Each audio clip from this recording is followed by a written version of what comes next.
So you can sign in into your account and you get an error like this.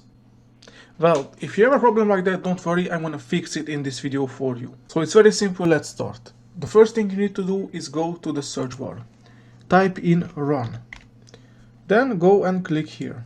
Now you open the run app. With this, I'm gonna delete this and I'm gonna write the next thing, regedit. You write this, then press enter or you click OK. Now it's gonna ask you and you're gonna say yes.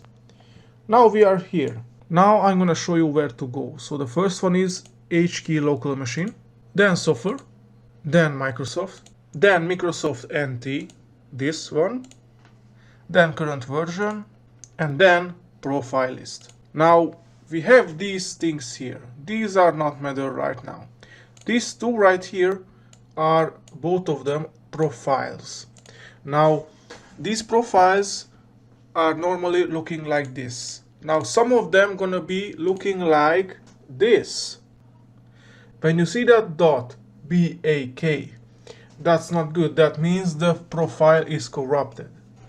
And you're gonna have another one of these numbers. So perhaps the number 1 profile is corrupted. That means there's gonna be 2 of them and one of them gonna be the .bak one, and that's the corrupted one. The other one is the temporary, so that's not good.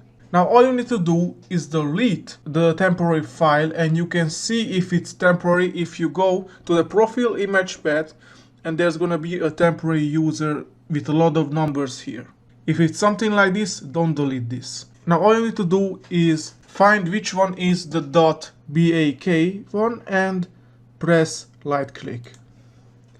Now all you need to do is press rename. You're gonna have to delete the BAK and the dot at the end of the file. After that, just press enter. And with this, it's gonna solve your issue. Now you can leave this and be ready with it. Now you just need to restart the computer and everything should be fine. So I hope this video helped you in any way, shape or form. If it did, please press the like button. It's gonna help me out really good. And I see you soon.